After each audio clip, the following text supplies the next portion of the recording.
Here's more wrestling news for December 24th, 2022, and we're starting off with AEW Rampage, which kicked off with a $300,000 Three Kings Christmas Casino Trios Battle Royal. One team in the match was the Blackpool Combat Club, represented by Jon Moxley, Claudio Castagnoli, and Wheeler Yuta, but they didn't get the money. During the match, Hangman Adam Page interfered and attacked Moxley, thus costing him the match and the prize. Page and Moxley have been feuding ever since the Hangman returned from suffering a severe concussion during a world title match with Moxley, which forced the referee to stop the match. The Cowboy has been hungry for revenge ever since, and his actions allowed Top Flight the chance to eliminate Moxley. Outside the ring, the two former world champions brawled until security intervened, and while it was Top Flight who won, the biggest story was the continuation of the Moxley-Page feud. At Wrestle Kingdom 17, Sasha Banks will make her debut for New Japan Pro Wrestling after parting ways with WWE in June of this year. Some have suggested that New Japan isn't the only plan for Banks and that she could be working for AEW soon enough, but Tony Khan is keeping quiet if that's the case. In the latest Wrestling Observer newsletter, Dave Meltzer noted that if Banks is to debut, then it's a well-kept secret, as there's been no indication from his sources that this will be happening. Meltzer added that if AEW is going to have Banks debut in Los Angeles as previously rumored for the January 11th Dynamite, then they'd be discussing that show more, which isn't happening right now.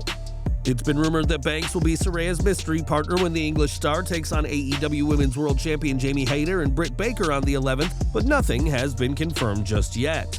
If AEW doesn't have Banks show up next month, then there may be a backlash with fans, but for now, the company either doesn't have her or are keeping very quiet if they do. Now, Thunder Rosa hasn't competed for AEW since August due to a severe back injury, and last month volunteered to relinquish the AEW Women's World Championship. Rosa hasn't been seen on TV in 4 months, but PW Insider's Mike Johnson reports that she was backstage at this week's Dynamite, which aired from her adoptive town of San Antonio, Texas. Speaking about a return, Johnson said Rosa is looking at February or March of next year, meaning that she won't be Saraya's mystery partner, and whether she'll be ready for Revolution on March 5th remains to be seen. Over to WWE, as Becky Lynch is one of the biggest superstars the company has seen in years, and as her return last month proved, she's still wildly popular with fans. Lynch was the final member of Team Bianca for War Games and got the win for her team, but the man's time in the ring may be coming to an end. Speaking to WQAD News, Seth Rollins spoke about his wife's acting career and how it's starting to take off. Whether we go wherever she wants to, her acting career is starting to perk up a little bit, and that's where she wants to go. And so if we end up in that direction and that takes us out west, so be it. If not, then here we are. Lynch wasn't seen in months after SummerSlam, but this wasn't for an acting role, but rather to rehab an injury suffered during her Raw Women's title match against Bianca Belair. In the world of acting, Lynch has appeared as Cyndi Lauper in Young Rock, had a leading role in The Marine 6, and provided her voice for the animated film Rumble. And don't count out Lynch following The Rock, John Cena, and Batista to Hollywood superstardom. Do you think Lynch will be the next wrestling name to make it big in Hollywood? Or should she just stick to the squared circle? Let us know in the comments. Brock Lesnar is viewed by many to be one of the most intimidating people in wrestling, and with his success in WWE and MMA, it's not hard to see why. One of the last things a person wants to do is to get on the bad side of the former UFC heavyweight champion, but that's exactly what Vince Russo did many years ago. On the Two-Man Power Trip of Wrestling podcast, Russo recalled ringing Sable in the 2000s to see if she was interested in joining TNA, but spoke to Sable's husband first. Russo, unaware that Sable's husband is Lesnar, made no attempt to talk to Brock and immediately asked for the Playboy star, something he'd later regret. I get a call from Kurt Angle, and Kurt said to me, "Vince, what did you do?" And I'm like, "Kurt, what are you talking about? What did you do?" "What did you say to Brock Lesnar?" I'm like, "What?" He goes, "Vince, this guy wants to kill you. You call him to speak to Rena, you don't introduce yourself to him, you don't have a conversation with him, and he says you totally disrespected him, and now he wants to kill you." Thankfully, Lesnar did not murder Russo, but has been happily married to Sable since 2006, and the couple have 2 children together. Ironically, it was Lesnar who once tried to get a job with TNA, something the company turned down when they found out how much he wanted, and we imagine that Russo will be much more friendly the next time he rings the Lesnar home. What do you think to all this, though? Whose side are you on? Sound off in the comments. Back to the present, and MJF has proven himself to be one of the most despicable heels in wrestling today and has earned the respect of fans for his refusal to break character. Whether in public or on social media, MJF is always in character, and he recently showed his commitment to being the bad guy. Speaking to Muscle and Fitness, MJF was asked about his critics and could not care less what wrestlers from the past have to say about him. "I could give a shit about the older guys. I wish they would all rot in hell and die already. It's our time. Screw them and screw the fans that like them still. I've had a phrase and a saying since I entered this business, talent over tenure. I believe in it wholeheartedly, and if these old dogs don't want to believe, I'll put them out of their misery myself. Just come for the champ and I'll do it." After successfully defending his world title against Ricky Starks last week, it appears that Bryan Danielson will be the next to step up to the salt of the earth, but MJF clearly has an idea of what the veteran Bryan should be doing instead. Next month, William Regal will return to WWE so he can be closer to his son, Charlie Dempsey, after being granted an early release from his AEW deal. There's been a lot of discussion about Regal's deal with AEW, but it now appears that his contract ended before he could leave AEW. In the latest Wrestling Observer newsletter, it's reported that Regal was given an opt-out clause when he joined the company, as previously rumored.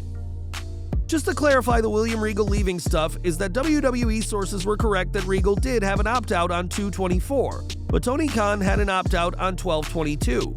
So the contract did end before Regal could leave it without Khan's permission, but Regal could have gotten out of it just 2 months later. The impression that I have is that Regal will be going quiet once he starts with WWE, and his final podcast airs this week. He didn't actually tape a new podcast since November. Even though Regal is gone, Bryan Danielson talked heavily about him on Dynamite to build for his upcoming title match with MJF. No date was announced for the match. Regal's agreement with AEW is that he won't appear on WWE programming for a year, meaning it won't be until 2024 that he's on screen, but the British legend will have plenty of work behind the scenes in Stephanie McMahon's promotion. For years, Anthony Corelli made a name for himself in WWE as Santino Marella, becoming a multiple-time Intercontinental Champion, a Tag Team Champion, and a United States Champion. It's been years since Santino last broke out the Cobra in a WWE ring, but his future may be with Impact Wrestling. On December 19th, Anthem Wrestling Exhibitions LLC, the parent company of Impact, submitted a trademark for the Santino Marella name, which was done through wrestling trademark attorney Michael Dawkins.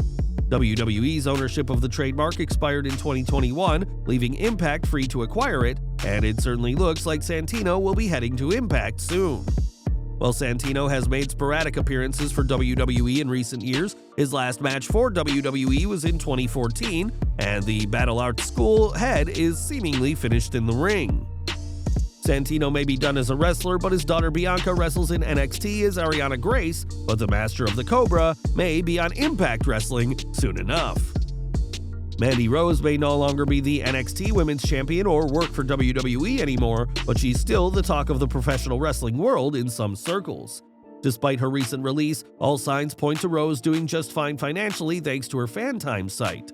Not only that, but murmurs persist that she could always end up elsewhere, such as AEW. Eric Bischoff, however, advises against that for one very specific reason. "I would say, Mandy, what the fuck are you talking about going to AEW?" Bischoff said on 83 Weeks with Christy Olsen.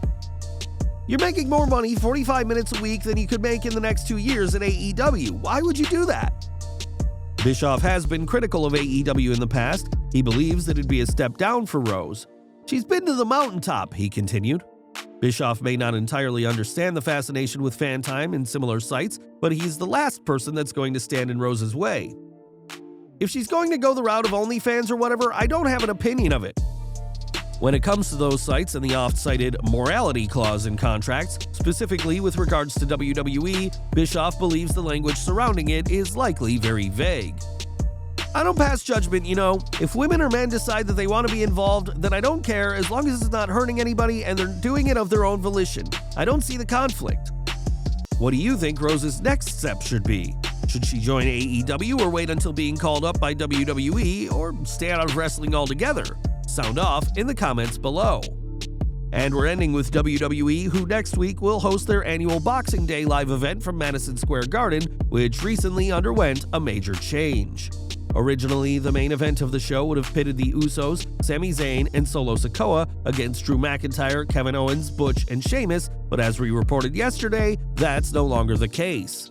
According to PW Insider, the reason for the change is that Drew McIntyre is not cleared to wrestle after suffering a collapsed eardrum at Survivor Series War Games. While McIntyre did compete in an 8-man tag the night after the November Premium Live event, his involvement was kept to a minimum.